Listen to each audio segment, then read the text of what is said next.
조선시대 최고의 실학자 정약용이 말했다. 결혼한 자녀 집에는 죽어도 가지 말라.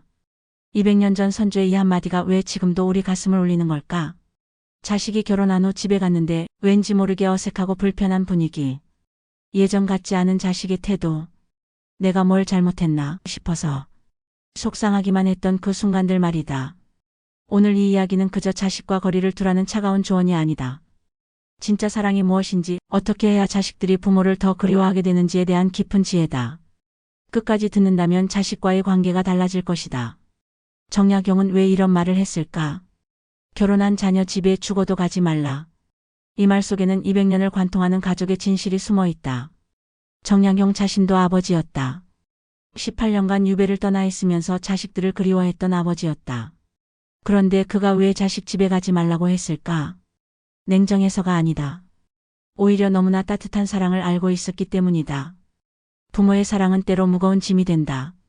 자식을 향한 그 간절함이, 걱정이, 정성이 오히려 자식에게는 부담이 될 수 있다는 것을 그는 알고 있었다. 생각해보자. 자식이 어렸을 때는 부모가 모든 것을 해결해 줄 수 있었다. 아프면 약을 지어다 주고, 배고프면 밥을 해주고, 힘들면 안아주면 됐다. 하지만 자식이 결혼을 하는 순간 그 모든 것이 달라진다. 이제 자식에게는 새로운 가족이 생겼다. 새로운 책임이 생겼고 새로운 삶의 방식을 만들어가야 한다. 이때 부모가 예전과 같은 방식으로 사랑을 표현하면 어떻게 될까? 엄마가 미역국 끓여왔어. 좋은 뜻이다. 하지만 며느리 입장에서는 내가 남편을 제대로 못 챙기고 있다는 뜻인가?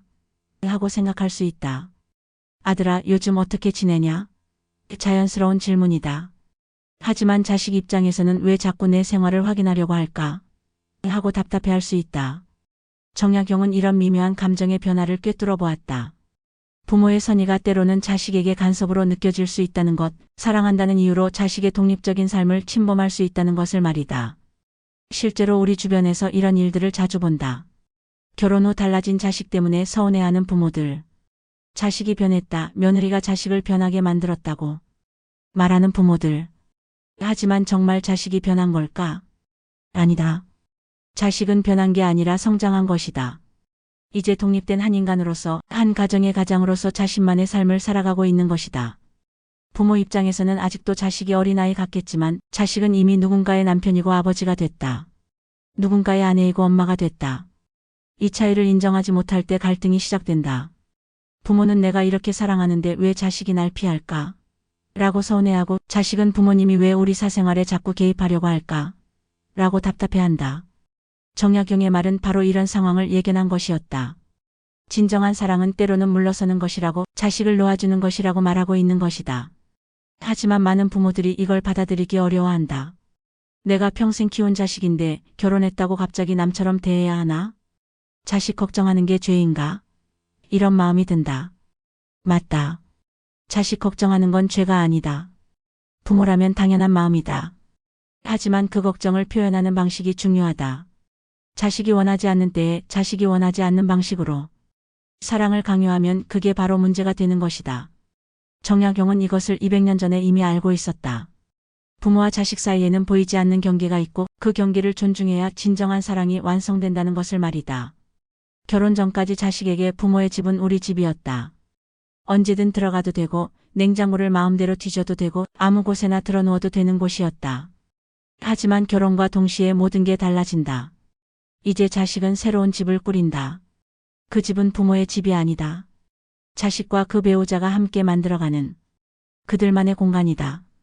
그 집에는 새로운 규칙이 있고 새로운 질서가 있고 새로운 문화가 있다. 부모가 이것을 이해하지 못하면 문제가 생긴다. 예전처럼 우리 집인데 뭘 그렇게 신경 쓰냐? 는 식으로 행동하면 자식과 며느리 사이가 불편해한다. 실제 사례를 보자. 한 어머니가 아들 집에 놀러 갔다. 며느리가 화장실에 가 있는 사이에 부엌을 둘러보며 이런 식으로 설거지를 해놓으면 어떻게 하냐고 중얼거렸다. 그리고는 자기 마음대로 그릇들을 다시 정리했다. 어머니 입장에서는 도와주는 것이었다. 하지만 며느리 입장에서는 어떨까? 내 살림살이를 비판받고 있다. 내 방식을 인정받지 못하고 있다고 느낄 수밖에 없다. 또 다른 사례다. 아버지가 딸 집에 가서 이 집 보일러는 왜 이렇게 소리가 나냐? 내가 수리업체 불러서 고쳐주마라고 말했다. 좋은 뜻이었다. 하지만 사위 입장에서는 장인어른이 내가 집 관리를 제대로 못한다고 생각하는구나라고 받아들일 수 있다. 이런 일들이 반복되면서 자식의 집은 점점 부모에게 열리지 않는다. 자식들은 부모가 오는 것을 부담스러워하게 되고 점점 만나는 횟수도 줄어든다. 부모는 서운하다. 내가 뭘 잘못했다고 자식이 이럴까? 하지만 자식 입장에서는 자신들의 독립적인 생활이 보장받고 싶은 것이다. 결혼이라는 건 두 사람이 새로운 가족을 만드는 것이다. 이전의 가족과 완전히 끊어지는 건 아니지만 새로운 중심축이 생기는 것이다. 이제 자식에게 가장 중요한 사람은 부모가 아니라 배우자다. 가장 우선순위는 새로 만든 가정이다. 이걸 부모가 받아들이기 어렵다. 내가 낳고 기른 자식이 이제 남이 더 중요하다는 거냐? 하지만 이게 자연스러운 순리다. 부모도 결혼할 때 그랬을 것이다. 자신의 부모보다 배우자를 더 우선시하게 됐을 것이다. 자식의 집은 더 이상 부모의 영향권 안에 있지 않다. 그 집의 주인은 자식과 그 배우자다. 그들이 어떻게 살림을 하든 어떤 방식으로 생활을 하든 그들의 자유다. 물론 조언을 구한다면 해줄 수 있다. 하지만 구하지도 않았는데 끼어들면 간섭이 된다. 더 중요한 건 자식의 배우자에 대한 존중이다. 며느리든 사위든 이들은 이제 우리 가족의 일원이다. 하지만 동시에 독립된 인격체이기도 하다. 이들에게는 이들만의 생활 방식이 있고 가치관이 있고 문화가 있다. 부모가 자식의 집에 가서 무심코 하는 말들이 있다. 우리 아들은 원래 이런 음식을 좋아하지 않았는데, 우리 딸은 원래 이렇게 하지 않았는데. 이런 말들은 며느리나 사위에게는 당신이 우리 아이를 바꿔놓았다는 뜻으로 들릴 수 있다. 결혼한 자식은 더 이상 부모의 자식이기만 한 게 아니다. 배우자의 남편 또는 아내이기도 하고 앞으로 태어날 아이들의 아빠 또는 엄마가 될 사람이기도 하다. 여러 개의 역할을 동시에 해야 하는 상황에서 부모가 예전과 같은 방식으로 대하면 자식은 혼란스러워한다. 엄마 앞에서는 아들이어야 하고 아내 앞에서는 남편이어야 하는데 두 역할이 충돌할 때는 어떻게 해야 하지? 이런 고민을 하게 되는 것이다. 정양용이 결혼한 자녀 집에 가지 말라고 한 이유가 바로 이것이다. 자식이 새로운 역할에 적응할 시간과 공간을 주라는 뜻이었다. 부모의 그림자에서 벗어나 독립된 어른으로 살아갈 수 있도록 배려하라는 것이었다. 물론 이게 쉽지 않다. 평생 자식 중심으로 살아온 부모에게는 큰 변화다. 하지만 이 변화를 받아들여야 진정한 어른이 된다. 자식을 키우는 부모에서 자식을 존중하는 어른으로 성장하는 것이다. 도움이 간섭이 되는 순간 나는 도와주려 했을 뿐인데 많은 부모들이 하는 말이다. 선의로 시작한 행동이 왜 자식에게는 부담이 되고 며느리와 사위에게는 간섭으로 느껴질까? 문제는 도움의 기준이 다르다는 데 있다. 부모는 자신의 경험과 기준으로 이게 도움이 될 것이라고 생각한다. 하지만 자식과 그 배우자는 다른 생각을 할 수 있다. 예를 들어보자. 시어머니가 며느리에게 내가 김치 담가서 가져다 줄게라고 말했다. 시어머니는 순수한 마음으로 도와주고 싶었다. 하지만 며느리는 어떻게 생각할까? 며느리에게는 여러 생각이 든다.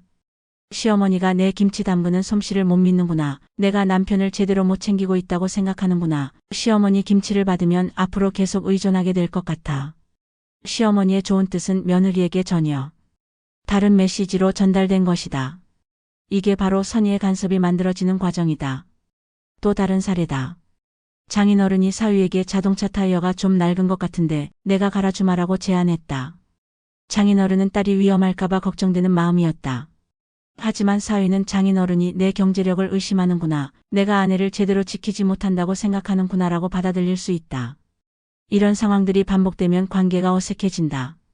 부모는 내가 이렇게 좋게 해주는데 왜 고마워하지 않을까? 라고 서운해하고 자식과 그 배우자는 왜 우리가 원하지도 않는 도움을 자꾸 주려고 할까? 라고 부담스러워한다. 정성도 타이밍이 중요하다. 아무리 좋은 뜻이라도 때와 장소를 가리지 않으면 잔소리가 된다. 자식이 바쁠 때 전화해서 요즘 어떻게 지내냐? 고 물어보는 것, 자식 부부가 데이트하고 있을 때 저녁 같이 먹자고 제안하는 것, 이런 것들이 부담이 된다. 특히 며느리와 사위의 입장을 생각해 봐야 한다. 이들은 시댁 처가라는 새로운 관계 속에서 적응하느라 이미 신경을 많이 쓰고 있다. 어떻게 행동해야 할지, 뭐라고 말해야 할지 늘 조심스럽다. 이런 상황에서 시부모나 장인장모가 갑자기 나타나서 이것도 해주고 저것도 해주고 하면 오히려 부담이 된다. 이걸 받아야 하나 말아야 하나, 고마워해야 하나 거절해야 하나 하며 고민하게 된다. 거절하자니 예의에 어긋나는 것 같고 받자니 나중에 또 무엇인가 기대하실 것 같고 이런 미묘한 심리적 압박감이 며느리와 사위를 힘들게 만든다. 진정한 도움이란 상대방이 원할 때 주는 것이다. 상대방이 요청하지도 않았는데 일방적으로 주는 건 도움이 아니라 간섭이다. 아무리 좋은 뜻이라도 말이다. 더 나아가 도움을 줄 때는 상대방의 자존심도 고려해야 한다. 특히 결혼한 자식들은 이제 독립된 어른이다. 경제적으로도 정신적으로도 스스로 해결해 나가고 싶어 한다. 이때 부모가 나서서 내가 해줄게라고 하면 마치 자신들을 어린아이 취급하는 것 같아서 기분이 좋지 않다. 물론 정말 어려운 상황에서는 도움이 필요하다. 하지만 그럴 때도 자식이 먼저 도움을 요청할 때까지 기다리는 게 좋다. 부모가 먼저 나서면 자식의 자존심이 상할 수 있고 며느리나 사위도 불편해할 수 있다. 가장 좋은 도움은 보이지 않는 도움이다. 자식들이 어려움에 처했을 때 언제든 도와줄 준비는 되어 있지만 그들이 스스로 해결할 수 있다고 믿고 기다리는 것. 그리고 정말 도움이 필요해서 요청할 때 흔쾌히 도와주는 것. 이렇게 하면 자식들도 부모의 진심을 느낀다. 우리 부모님은 우리를 믿어주시는구나. 정말 필요할 때는 언제든 도와주실 것 같다라는 안정감을 갖게 된다. 이런 안정감이 있어야 자식들이 부모에게 더 자주 연락하고 더 자주 찾아오게 된다. 해시태그 4부. 자식이 부모와 거리를 두는 심리. 우리 자식이 변했어요. 많은 부모들이 하는 말이다. 결혼 전에는 그렇게 잘 따르고 자주 연락하던 자식이 결혼 후에는 연락도 뜸하고 만나자고 해도 핑계를 댄다. 부모는 서운하다. 자식이 날 버렸나? 하는 생각까지 든다. 하지만 자식이 변한 게 아니다. 자식은 성장한 것이다. 이제 자신만의 삶을 살아가야 하는 어른이 된 것이다. 자식의 입장에서 생각해보자. 결혼 전까지는 부모가 인생의 중심이었다. 중요한 결정을 할 때도 부모와 상의했고 힘든 일이 있을 때도 부모에게 의지했다. 하지만 이제는 그 역할을 배우자가 해야 한다. 중요한 결정을 할 때는 배우자와 상의해야 하고 힘든 일이 있을 때도 먼저 배우자와 나누어야 한다. 이게 건강한 부부관계의 기본이다. 만약 결혼한 후에도 중요한 일마다 부모에게 먼저 상의한다면 배우자는 소외감을 느낄 것이다. 자식들은 이런 복잡한 감정 사이에서 균형을 잡으려고 노력한다. 부모도 소홀히 하고 싶지 않고 배우자도 섭섭하게 만들고 싶지 않다. 하지만 시간과 에너지는 한정되어 있다. 결국 우선순위를 정해야 하는데 그 우선순위에서 배우자와 새 가정이 앞서게 되는 것이다. 이것이 자연스러운 과정이라는 걸 부모가 인정해야 한다. 자식이 부모를 덜 사랑해서가 아니라 이제 새로운 사랑을 책임져야 하기 때문이다. 또한 자식들에게는 심리적 독립에 대한 욕구가 있다. 결혼은 단순히 배우자를 얻는 것이 아니라 진정한 어른이 되는 과정이다. 이제 스스로 판단하고 스스로 책임지고 스스로 문제를 해결해야 하는 어른 말이다. 이때 부모가 예전처럼 자주 연락하고 자주 관여하려고 하면 자식들은 답답해한다. 언제까지 부모 품 안의 아이로 살아야 하나? 내 결정을 부모님은 언제 인정해 주실까? 하는 생각이 든다. 특히 며느리나 사위가 있는 상황에서 부모가 자주 개입하면 자식들은 더욱 곤란해한다. 배우자 앞에서 부모의 말을 듣고 있자니 마마보이 압박을 같아 보이고 부모의 말을 무시하자니 불효자 같아 보인다. 이런 딜레마 상황을 피하기 위해 자식들은 점점 부모와 거리를 두게 된다. 자주 만나지 않으면 그런 어색한 상황도 생기지 않으니까 말이다. 세대 차이도 한몫한다. 부모 세대는 가족이 자주 만나고 서로의 일에 관심을 갖는 것을 당연하게 생각한다. 하지만 자식 세대는 개인의 프라이버시와 독립성을 더 중요하게 생각한다. 부모는 가족인데 뭘 그렇게 선 긋냐? 고 생각하지만 자식은 가족이라도 서로의 영역은 존중해야지라고 생각한다. 이런 가치관의 차이가 갈등을 만들어낸다. 또한 자식들에게는 새로운 관계에서 오는 스트레스도 있다. 시댁 처가 관계를 새로 맺어야 하고 배우자의 가족들과도 어울려야 한다. 이미 인간관계에서 신경 쓸 일이 많은 상황에서 친정이나 시댁에서 자주 연락하고 자주 만나려고 하면 부담스러울 수밖에 없다. 특히 명절이나 기념일 때마다 양가 부모를 다 챙겨야 하는 부담감이 크다. 이번에는 어느 집에 먼저 갈까? 시간을 어떻게 배분할까? 선물은 뭘 준비할까? 이런 걱정들이 자식들을 힘들게 만든다. 이런 상황에서 부모가 우리도 자주 보자고 요구하면 자식들은 더욱 부담을 느낀다. 그래서 점점 피하게 되는 것이다. 자식이 부모와 거리를 두는 건 사랑이 식어서가 아니다. 새로운 역할에 적응하느라 바빠서이고 독립된 어른으로 인정받고 싶어서이고 복잡한 인간관계 속에서 균형을 잡으려고 노력하고 있어서다. 이걸 부모가 이해해주면 오히려 관계가 더 좋아진다. 자식들도 우리 부모님이 우리 상황을 이해해 주시는구나라고 생각하면서 마음이 편해진다. 그러면 부담 없이 부모에게 연락할 수 있고 자연스럽게 찾아올 수도 있다.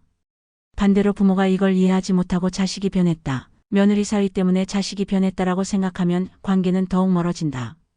자식들은 부모의 그런 마음을 눈치채고 더욱 만나기를 꺼려하게 된다. 며느리와 사위의 불편한 진실. 며느리와 사위의 마음을 이해하는 것이 가장 어렵다. 왜냐하면 이들은 웃으면서도 속으로는 긴장하고 있기 때문이다. 겉으로는 괜찮다고 말하지만 실제로는 여러 가지 복잡한 감정을 느끼고 있다. 며느리의 입장부터 보자.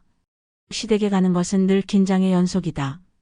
오늘은 실수하지 말아야지. 시어머니가 내 옷차림을 어떻게 생각하실까? 음식가는 맞을까? 청소는 잘 되어 있을까? 이런 생각들이 머릿속을 맴돈다. 특히 시부모가 갑자기 집에 오겠다고 하면 며느리는 하루 종일 집안 정리를 한다. 평소보다 훨씬 깔끔하게 치우고 특별한 음식도 준비한다. 이게 과연 편안한 관계일까? 며느리는 시어머니 앞에서 완벽한 며느리가 되려고 노력한다. 평소에는 남편과 편하게 지내지만 시어머니가 있으면 남편을 더 극진히 챙기는 모습을 보여준다. 시어머니가 보기에 좋은 며느리가 되기 위해서다. 하지만 이런 연기를 계속하는 건 매우 피곤하다. 자신의 자연스러운 모습을 숨기고 시댁에서 원하는 며느리의 모습을 연출해야 하니까 말이다. 그래서 시부모가 오는 날이면 며느리는 스트레스를 받는다. 시어머니가 하는 말 하나하나도 신경 쓰인다. 우리 아들 많이 마르네? 라는 말에는 내가 남편을 잘 못 챙기고 있다는 뜻인가? 하는 생각이 든다. 집안이 참 깔끔하네라는 말에도 평소에는 더러웠다는 뜻일까? 하며 의심한다. 시어머니는 칭찬하는 뜻으로 말했을 수도 있지만 며느리에게는 모든 말이 평가로 들린다. 자신의 아내로서의 자질, 며느리로서의 자질을 평가받는 기분이 든다. 사위의 경우도 마찬가지다. 처가에 가면 좋은 사위가 되려고 노력한다. 평소보다 더 정중하게 말하고 더 적극적으로 도움을 주려고 한다. 장인어른과 대화할 때도 조심스럽다. 무슨 말을 해야 할지, 어떤 태도를 보여야 할지 늘 고민이다. 장모님이 음식을 차려주면 정말 맛있다며 과장되게 반응한다. 평소에는 별로 좋아하지 않는 음식이어도 처가에서는 맛있게 먹는 척한다. 이것도 하나의 연기다. 장인어른이 요즘 일은 어떠냐? 고 물으면 사위는 조심스럽게 대답한다. 너무 힘들다고 하면 딸을 고생시키는 것 같고 너무 잘 된다고 하면 자랑하는 것 같다. 적당한 선에서 대답하려고 노력한다. 이런 긴장감이 계속되면 며느리와 사위는 시댁, 처가 가는 것을 부담스러워하게 된다. 편안하게 지낼 수 없고 늘 좋은 모습을 보여야 한다는 압박감이 있으니까 말이다. 특히 시부모나 장인 장모가 자주 오려고 하면 더욱 부담스럽다. 그때마다 완벽한 며느리, 완벽한 사위 역할을 해야 하니까 말이다. 차라리 가끔씩만 만나는 게 서로에게 좋다. 며느리와 사위에게는 또 다른 어려움이 있다. 바로 보이지 않는 경쟁이다. 시어머니와 며느리 사이에는 은근한 경쟁의식이 생긴다. 시어머니는 내가 아들을 더 잘 안다는 마음이고 며느리는 이제 내가 남편을 책임져야 한다는 마음이다. 예를 들어 시어머니가 우리 아들은 이런 음식을 좋아해라고 말하면 며느리는 나도 남편 취향 잘 안다고 생각한다.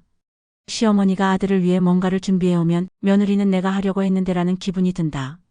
이런 미묘한 경쟁의식 때문에 관계가 어색해진다. 시어머니도 며느리 눈치를 보게 되고 며느리도 시어머니를 의식하게 된다. 정작 아들이자 남편인 당사자는 그 사이에서 어떻게 해야 할지 모르겠다는 표정이다. 사위와 장인 사이에도 비슷한 일이 생긴다. 장인어른은 내가 딸을 더 잘 아낀다는 마음이고 사위는 이제 내가 아내를 지켜야 한다는 생각이다. 딸을 사랑하는 마음은 같지만 표현하는 방식이 달라서 갈등이 생긴다. 장인어른이 딸에게 힘든 일 있으면 언제든 집에 와라고 말하면 사위는 장인어른이 우리 부부관계를 믿지 않는구나라고 생각할 수 있다. 사위가 아내를 위해 뭔가를 해주면 장인어른은 저 정도로는 부족하다고 생각할 수도 있다. 이런 복잡한 감정들이 얽혀있기 때문에 며느리와 사위는 시댁 처가와의 관계에서 늘 조심스럽다. 잘못하면 부부 사이에도 문제가 생길 수 있고 가족관계 전체가 어색해질 수 있으니까 말이다. 그래서 며느리와 사위는 속으로 바란다. 가끔씩만 만났으면 좋겠다. 너무 자주 오지 말았으면 좋겠다. 우리 생활에 너무 개입하지 말았으면 좋겠다. 하지만 이런 마음을 직접 표현할 수는 없다. 예의에 어긋나는 것 같고 자식한테 미안하기도 하고. 결국 며느리와 사위는 웃으면서 참는다. 겉으로는 좋다고 하지만 속으로는 부담스러워한다. 이런 상황이 계속되면 스트레스가 쌓이고 결국에는 자식에게도 영향을 미친다. 자식들도 눈치챈다. 아내나 남편이 시댁 처가 때문에 스트레스 받는 것을. 그러면 자식들도 부모와 만나는 것을 꺼리게 된다. 배우자가 힘들어하는데 어떻게 편하게 부모를 만날 수 있겠는가. 이런 악순환을 끊으려면 부모가 먼저 한 발 물러서야 한다. 며느리와 사위에게 부담을 주지 않는 적당한 거리를 유지해야 한다. 그래야 이들도 편안해하고 자연스럽게 다가올 수 있다. 정약용이 말한 결혼한 자녀 집에 죽어도 가지 말라는 것은 사랑하지 말라는 뜻이 아니었다. 진정한 사랑은 거리를 지켜주는 것이라는 깊은 철학이 담겨 있었다. 사랑에는 두 가지가 있다. 하나는 소유하려는 사랑이고 다른 하나는 자유를 주는 사랑이다. 부모의 사랑은 흔히 소유하려는 사랑이 된다. 자식을 내 품 안에 두고 싶어하고 자식의 모든 것을 알고 싶어하고 자식의 삶에 계속 관여하고 싶어한다. 하지만 정약용은 진정한 사랑은 자유를 주는 사랑이라고 보았다. 자식이 독립된 인간으로 살아갈 수 있도록 공간을 내주는 것, 자식이 스스로 판단하고 결정할 수 있도록 믿어주는 것, 이것이 진짜 사랑이라는 것이다. 사랑의 완성은 함께 있음이 아니라 비워줌에서 생긴다. 이것이 정약용의 철학이었다. 부모가 자식 곁을 비워줄 때 자식은 비로소 온전한 어른이 될 수 있다는 것이다. 자식이 어릴 때는 부모가 모든 것을 채워주어야 한다. 사랑도 채워주고 관심도 채워주고 도움도 채워주어야 한다. 하지만 자식이 성인이 되고 결혼을 하면 이제는 비워주어야 한다. 그 빈 공간을 자식이 스스로 채워나갈 수 있도록. 이게 쉽지 않다. 평생 자식을 채워주는 일이 인생의 목적이었던 부모에게 갑자기 비워주라고 하면 막막하다. 그럼 나는 이제 뭘 해야 하지? 자식 없이는 어떻게 살지? 하는 생각이 든다. 하지만 이것이 부모로서의 마지막 숙제다. 자식을 낳는 것, 자식을 키우는 것도 중요하지만 자식을 놓아주는 것이야말로 부모의 완성이다. 정약용은 이것을 절제된 사랑이라고 표현했다. 사랑이 없어서 거리를 두는 게 아니라 사랑이 있기 때문에 절제하는 것이다. 자식을 진정으로 사랑한다면 자식이 원하지 않을 때는 물러서 줄 줄 알아야 한다. 자식에게 자유를 주는 것이 부모가 줄 수 있는 마지막 선물이다. 물질적인 선물, 정신적인 선물도 좋지만 가장 귀한 선물은 자유다. 자식이 자신만의 삶을 살아갈 수 있는 자유, 실수할 수 있는 자유, 성장할 수 있는 자유. 부모가 자식에게 자유를 주면 자식은 오히려 부모를 더 소중히 여기게 된다. 강요받지 않을 때 사랑은 더 깊어진다. 의무가 아닌 선택으로 부모를 찾을 때 그 만남은 더욱 의미 있어진다. 정약용의 지혜는 시간이 흘러도 변하지 않는다. 200년 전이나 지금이나 사람의 마음은 크게 다르지 않다. 자유를 원하고 인정받고 싶어하고 존중받고 싶어하는 마음은 예나 지금이나 똑같다. 부모가 자식에게 주는 진정한 사랑은 간섭이 아니라 신뢰다. 너는 잘할 수 있는 아이야. 너의 판단을 믿어. 내가 선택한 길을 응원해. 이런 메시지를 주는 것이다. 물론 자식이 정말 힘들어할 때는 도와주어야 한다. 하지만 그것도 자식이 도움을 요청할 때까지 기다리는 것이 좋다. 부모가 먼저 나서서 내가 해줄게라고 하면 자식은 자신을 무능하다고 생각할 수도 있다. 절제된 사랑은 멀리서 지켜보는 사랑이다. 자식이 잘 지내고 있는지 관심은 갖지만 직접 확인하러 가지는 않는다. 자식이 연락하면 기쁘게 받지만 연락하지 않는다고 서운해하지도 않는다. 이런 부모가 되려면 부모 자신도 성장해야 한다. 자식 중심의 삶에서 자기 중심의 삶으로 바뀌어야 한다. 자식이 떠난 빈자리를 새로운 취미나 관계로 채워야 한다. 그래야 자식에게 매달리지 않게 된다. 자신의 삶이 충실하면 자식에게 모든 것을 의존하지 않아도 된다. 오히려 자식과 만날 때 더 여유롭고 즐거운 시간을 보낼 수 있다. 정약용이 추구한 것은 이런 성숙한 부모의 모습이었다. 자식을 사랑하되 집착하지 않고 관심을 갖되 간섭하지 않고 도와주되 의존하게 만들지 않는 부모. 이런 부모가 될 때 자식들도 편안해하고 더 자주 찾아오게 된다. 해시태그 7부. 존중받는 부모가 되는 법. 그렇다면 어떻게 해야 자식들이 부모를 존중하고 자연스럽게 찾아오게 될까? 억지로 방문을 요구하는 대신 초대받는 부모가 되는 방법은 무엇일까? 첫 번째는 타이밍을 아는 것이다. 자식들에게도 바쁜 시간과 여유로운 시간이 있다. 직장일이 많을 때, 아이들이 어릴 때, 이사를 준비할 때 이런 시기에는 부모가 먼저 나서지 않는 것이 좋다. 대신 자식들이 여유가 생겼을 때 자연스럽게 연락할 수 있도록 기다려주는 것이다. 두 번째는 며느리와 사위를 진정한 가족으로 받아들이는 것이다. 이들을 단순히 자식의 배우자로만 생각하지 말고 우리 가족이 된 소중한 사람으로 대해야 한다. 그러면 며느리와 사위도 편안함을 느끼고 시댁이나 처가를 부담스러워하지 않게 된다. 며느리나 사위와 대화할 때는 자식을 통해서 하지 말고 직접 하는 것이 좋다. 우리 아들한테 전해달라고 해가 아니라 며느리에게 직접 말씀드릴게요라고 하는 것이다. 이렇게 하면 며느리나 사위도 독립된 인격체로 인정받는다고 느낀다. 세 번째는 조언을 구하는 태도를 갖는 것이다. 일방적으로 가르치려고 하지 말고 때로는 자식들에게 조언을 구하는 것이다. 요즘 젊은 사람들은 어떻게 생각하니? 너희들은 이런 상황에서 어떻게 하니? 이런 식으로 물어보는 것이다. 이렇게 하면 자식들이 존중받는다고 느낀다. 부모가 자신들의 의견을 궁금해한다고 자신들을 동등한 어른으로 대해준다고 생각한다. 그러면 자식들도 부모에게 더 자주 연락하게 되고 더 많은 이야기를 나누게 된다. 네 번째는 부모 자신의 삶을 충실하게 사는 것이다. 자식에게만 의존하지 말고 자신만의 취미를 갖고 자신만의 인간관계를 만들어가는 것이다. 그러면 자식과 만날 때도 할 이야기가 많아지고 더 흥미로운 시간을 보낼 수 있다. 자식들도 활기차게 사는 부모를 보면 기분이 좋다. 우리 부모님이 건강하게 잘 지내고 계시는구나라고 안심하게 된다. 반대로 부모가 자식에게만 매달려 있으면 자식들은 부담스러워한다. 다섯 번째는 칭찬과 격려를 많이 하는 것이다. 자식들의 잘못을 지적하기보다는 잘한 것을 인정해 주는 것이 좋다. 우리 아들이 참 많이 컸네. 며느리가 정말 살림을 잘하네. 사위가 우리 딸을 잘 챙기네. 이런 말들을 자주 해주는 것이다. 사람은 누구나 인정받고 싶어 한다. 특히 결혼 초기의 젊은 부부들은 새로운 역할에 적응하느라 힘들어한다. 이때 부모가 격려해주면 큰 힘이 된다. 반대로 부모가 계속 지적하고 걱정하면 자식들은 자신감을 잃게 된다. 여섯 번째는 선물에 대한 태도를 바꾸는 것이다. 일방적으로 뭔가를 해주려고 하지 말고 자식들이 원하는 것이 무엇인지 먼저 물어보는 것이다.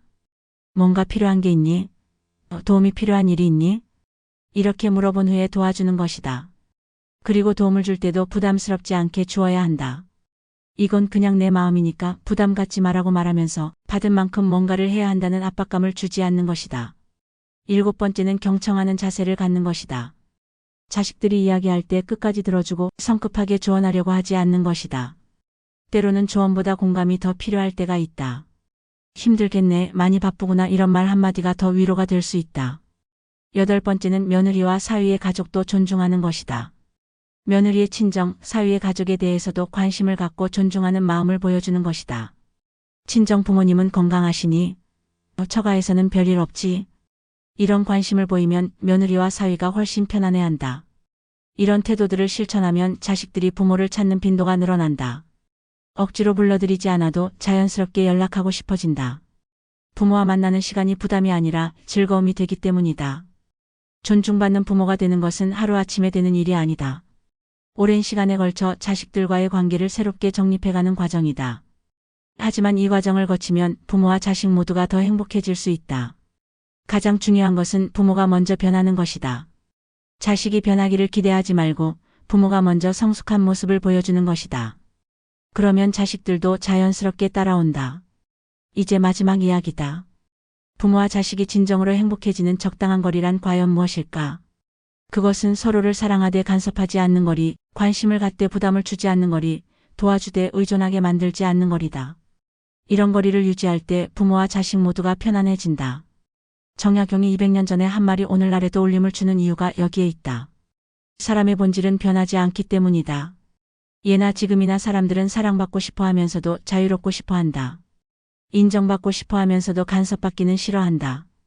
부모의 사랑이 때로 자식에게 짐이 되는 이유도 여기에 있다. 사랑한다는 이유로 자식의 자유를 제한하고 관심이라는 이름으로 자식의 사생활에 개입하고 걱정이라는 핑계로 자식의 판단을 무시하기 때문이다. 진정한 사랑은 상대방을 있는 그대로 인정해 주는 것이다. 자식이 부모가 원하는 모습이 아니어도 받아들이는 것이고 자식의 선택이 부모의 생각과 달라도 지지해 주는 것이다. 며느리와 사위에 대해서도 마찬가지다. 이들을 우리 가족으로 만들어야 할 사람으로 생각하지 말고 이미 우리 가족이 된 소중한 사람으로 받아들여야 한다. 이들의 다른 문화, 다른 방식을 인정하고 존중해야 한다. 사랑은 함께 밥을 먹는 것도 중요하지만 서로의 밥상을 존중하는 데 있다. 부모에게는 부모의 밥상이 있고 자식에게는 자식의 밥상이 있다. 각자의 밥상을 지키면서도 가끔씩 함께 먹을 수 있는 관계, 그것이 건강한 가족 관계다. 적당한 거리를 유지한다고 해서 사랑이 줄어드는 건 아니다. 오히려 더 깊어진다. 강요하지 않는 사랑, 조건 없는 사랑, 자유를 주는 사랑이야말로 진정한 사랑이다. 부모가 이런 사랑을 실천하면 자식들도 변한다. 부담스러워하던 자식들이 편안해하고 피하려던 자식들이 다가온다. 억지로 끌어당기려고 할 때는 멀어지던 자식들이 놓아주었을 때 오히려 가까이 온다. 이것이 정약용이 말한 진리다. 결혼한 자녀 집에 죽어도 가지 말라는 것은 사랑하지 말라는 게 아니라 더 지혜롭게 사랑하라는 뜻이었다. 부모 세대에게 이것은 쉽지 않은 숙제다. 평생 자식 중심으로 살아온 사람들에게 갑자기 거리를 두라고 하는 것은 어려운 일이다. 하지만 이 과정을 거쳐야 진정한 어른이 된다. 자식을 키우는 부모에서 자식을 존중하는 어른으로, 자식에게 주는 부모에서 자식과 함께하는 동반자로 성장하는 것이다. 자식들에게도 부탁하고 싶다. 부모의 이런 변화를 기다려달라. 부모도 처음 겪는 일이다. 자식이 결혼하는 것도 처음이고, 며느리나 사위를 맡는 것도 처음이고, 거리를 두는 것도 처음이다. 부모가 실수할 수도 있고 서툴 수도 있다. 하지만 그 마음만큼은 이해해달라. 부모도 최선을 다해서 자식들을 사랑하려고 노력하고 있다는 것을. 결혼한 자녀와 부모 사이의 적당한 거리, 그것은 사랑의 완성이다.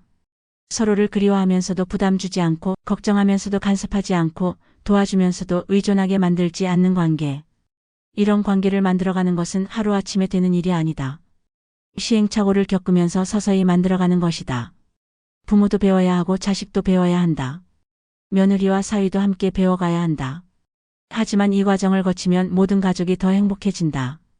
부모는 자식 걱정에 매달리지 않고 자신의 인생을 살 수 있게 되고, 자식은 부모 눈치 보지 않고 자신의 가정을 꾸려갈 수 있게 된다. 며느리와 사위도 시댁 처가를 부담스러워하지 않고 편안하게 어울릴 수 있게 된다. 그러면 명절이나 기념일도 즐거워지고 가족 모임도 자연스러워진다. 무엇보다 이런 관계에서는 진짜 사랑이 자란다. 억지로 만들어진 화합이 아니라 자연스럽게 우러나는 정이 깊어진다. 의무감이 아닌 그리움으로 만나게 되고, 부담이 아닌 기쁨으로 함께하게 된다. 정약용의 지혜는 바로 이것을 말하고 있었다. 진정한 사랑은 가까이 있는 것이 아니라 적당한 거리에서 서로를 바라보는 것이다. 그 거리에서 피어나는 그리움이야말로 가장 아름다운 사랑이다. 부모와 자식 사이에 벽을 쌓자는 게 아니다. 서로 다른 삶을 인정하고 존중하자는 것이다. 부모에게는 부모의 인생이 있고 자식에게는 자식의 인생이 있다. 각자의 인생을 온전히 살면서도 서로 사랑할 수 있는 방법이 있다. 그 방법이 바로 적당한 거리다. 너무 가깝지도 너무 멀지도 않은 거리. 필요할 때는 달려갈 수 있지만 평상시에는 서로의 일상을 방해하지 않는 거리. 이런 거리를 유지할 때 가족은 진정한 안식처가 된다. 힘들 때 기댈 수 있고 기쁠 때 함께 나눌 수 있는 따뜻한 공간이 된다. 부담스러운 의무가 아니라 소중한 관계가 된다. 200년 전 정약용이 남긴 메시지는 오늘날에도 여전히 유효하다. 아니, 더욱 필요한 지혜가 되었다. 개인의 자유와 독립성을 중시하는 현대 사회에서는 더더욱 그렇다. 부모 세대와 자식 세대가 서로 다른 문화 속에서 살고 있는 지금, 서로를 이해하고 존중하는 것이 그 어느 때보다 중요하다. 예전의 권위적인 가족 관계로는 더 이상 행복한 가정을 만들 수 없다. 새로운 시대에는 새로운 가족 관계가 필요하다. 서로의 차이를 인정하고 서로의 삶을 존중하며 서로의 행복을 진심으로 바라는 관계. 이런 관계에서만 진정한 가족의 사랑이 완성된다. 부모들에게 마지막으로 전하고 싶은 말이 있다. 자식을 놓아주는 것이 자식을 잃는 것은 아니다. 오히려 자식을 진정으로 얻는 길이다. 자식이 부모를 선택할 수 있을 때 그 선택은 더욱 소중해진다. 강요된 사랑보다 선택받은 사랑이 더 값지다. 의무로 하는 효도보다 진심으로 하는 효도가 더 아름답다. 부모가 자식에게 그런 선택의 자유를 줄 때 자식은 더욱 깊은 사랑으로 부모에게 다가온다. 이것이 정약용이 우리에게 남긴 가장 큰 선물이다. 사랑하되 집착하지 않고 관심 갖되 간섭하지 않고 도우되 의존하게 만들지 않는 지혜로운 사랑의 방법. 여러분은 자식과 어떤 거리를 지키고 싶은가? 자식. 이 부담스러워하는 거리인가? 아니면 자식이 그리워하는 거리인가? 자식의 집 문 앞에서 벨을 누르기 전에 한번 생각해보자. 이 방문이 자식에게는 어떤 의미일지, 며느리나 사위에게는 어떤 부담일지, 그리고 정말로 지금 가야 하는 건지. 때로는 가지 않는 것이 더 큰 사랑일 수도 있다. 연락하지 않는 것이 더 깊은 배려일 수도 있다. 기다리는 것이 더 지혜로운 선택일 수도 있다. 정약용의 말을 다시 한번 새겨보자. 결혼한 자녀 집에는 죽어도 가지 말라. 이것은 냉정한 조언이 아니라 따뜻한 지혜다. 진정한 사랑이 무엇인지를 알려주는 깊은 가르침이다. 부모와 자식이 모두 행복한 관계, 며느리와 사위가 편안해하는 가족, 서로의 삶을 존중하면서도 깊이 사랑하는 가정. 이런 가정을 만들어가는 것이 우리 모두의 과제다. 오늘 이 이야기가 여러분에게 조금이라도 도움이 되었다면 좋겠다. 그리고 여러분의 가정에도 정약용이 말한 그 지혜로운 사랑이 자리 잡기를 바란다. 마지막으로 이 영상이 도움이 되셨다면 좋아요 버튼 꼭 눌러주시고 구독과 알림 설정으로 더 많은 이야기를 함께 해주세요. 그리고 댓글로 여러분의 생각도 꼭 들려주세요. 여러분은 자식과 어떤 거리를 지키고 계신가요? 어떤 어려움이 있으셨나요? 어떻게 극복하셨나요? 여러분의 경험과 지혜도 다른 분들과 나누어 주시면 정말 감사하겠습니다. 다음 영상에서 또 만나요. 건강하고 행복한 하루 보내세요.